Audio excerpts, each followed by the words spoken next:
What's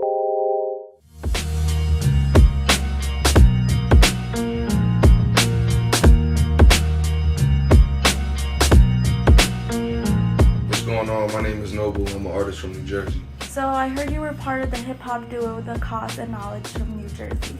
So where do you stand with the previous? With everybody from the group, pretty much we're all cool, you know. Everybody went our separate ways as far as being artists. I guess it's kind of better because we all kind of broke into our own factions. Like, Cause doing his music now, I'm doing my music. My man Fat Boy's doing his music. My man 89's doing his music. So it's almost like we have a stronger collaboration now that everybody went separate. As far as the duo, me and Cause, I mean, we still cool.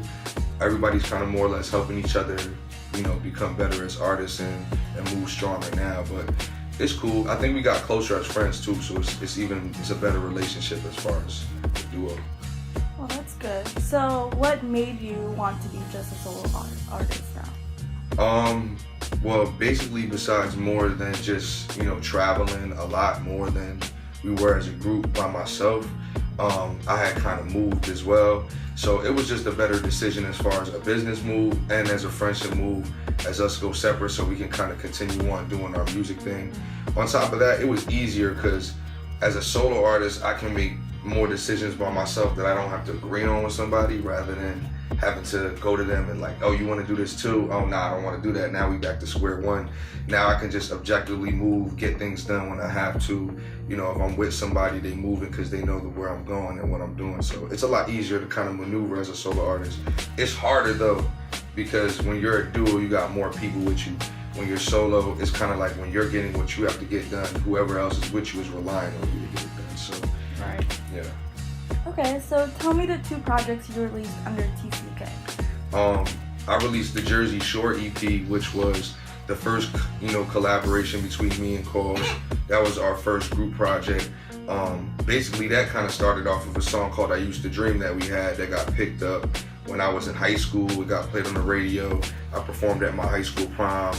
And me and Cause just said, oh, let's click and do an album. Like, it doesn't make sense if we don't. So we did one and people loved it. I was selling it in my high school. And then we said, oh, let's keep it going. We were going on tours and traveling. We said, let's release Discovery.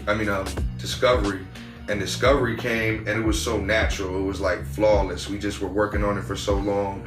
And when it dropped and we just hit the road with it, and we did a lot of stuff, you know, as the Cause of Knowledge with Discovery. That was probably our biggest project. That's awesome. Yeah. So, do you have any other projects out other than that? I recently, as Nobel, just released Wizard Under the Stairs, which we went on tour in California for this past July. And that was cool because that was like my solo debut. I ain't give them too much. I only put 3 songs on the album, and that's kind of what caused a lot of noise back home, is that there wasn't too much music.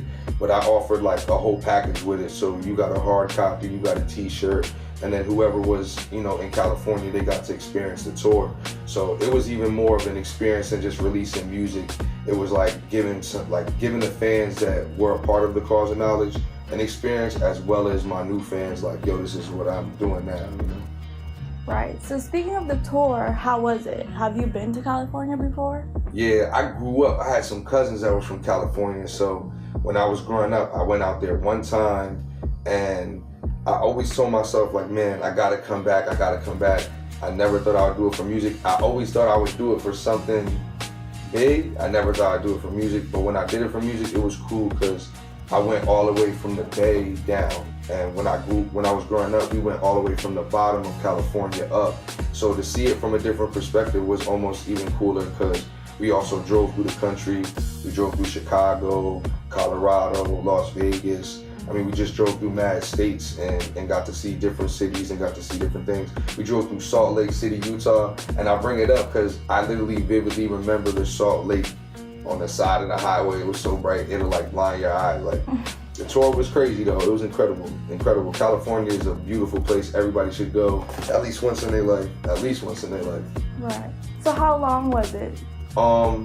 It totaled up to like 48 days from traveling out, hitting the actual first show, and then going down the state. The crew that I went with, they left home. I took 2 other artists with me. we drove, and then I took a cameraman. So it was kind of like a collective of people. We all went out, and it was about 48 days in total. I stayed in California a little later, and then my flight got delayed, so I had to stay out there a little longer. But yeah, it was a total of like around 48 days. So how did you guys come up with the name Journey of a Wizard? Basically, I just took that from the concept of my new album that I'm releasing and that project. I kind of wanted to like get it in people's head already. So with the tour, I figured if I name it The Journey of a Wizard, which is both of the titles of the projects that I'm about to release, that it would already kind of be stuck in people's head when I released it. So now that I'm already kind of promoting, which kind of anticipating the next project, The Journey, it's like people already know about it because they've seen it from the title of the tour. Right. So I hear that you have a new EP coming out, The Journey. Yeah. So what are your plans for it? When should we be expecting it to drop? Really, I wanted to do something different with this album. It's kind of like the last sound of what TCK kind of sounded like. I wanted to give this something like different to do and kind of like an approach different. So I figured that instead of just giving people the album right away, I would visually give it to them first and then release it on them.